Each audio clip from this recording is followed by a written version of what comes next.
Hello বন্ধুরা, আজকের ফের টমেটো খেতে চলে এসেছি। টমেটো তুলছে, এই দেখুন গাছে টমেটো পেকে গেছে। এই যে টমেটোগুলো তুলে নিচ্ছি। এই টমেটো তোলা হয়ে গেছে। আজকে একটু টমেটো বেশি হয়েছে, আজকে প্রায় পাল্লা দুয়েক মতো টমেটো হয়েছে। দেখুন কত সুন্দর টমেটো হয়েছে গাছেতে।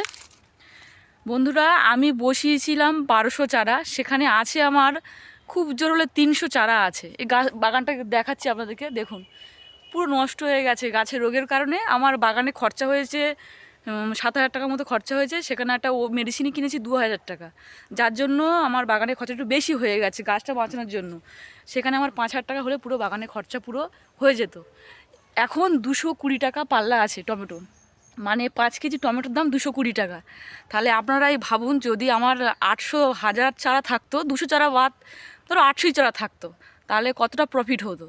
তা বাগানে পয়সা আছে বন্ধুরা, কিন্তু বাজার দরের ভিত্তিতে তো যখন লস হয় তখনও খুব লস হয়। আগেরবারে এক ভ্যান করে টমেটো দিয়ে 500 টাকা হয়নি, এখন 2 পাল্লা টমেটো বিক্রি করলে 500 টাকা হয়ে যাচ্ছে। কিন্তু দুর্ভাগ্যবশত এবছর আমার গাছই নেই, গাছ সব মারা গেছে, রোগে মারা গেছে, নিউমোটিয়া রোগে মারা গেছে। আমার মাটি খারাপ, এখানে টমেটো হয় না। আমরা জোর করে দিয়েছি, তো আগের বছর থেকে এই চাষটা আর করবো না।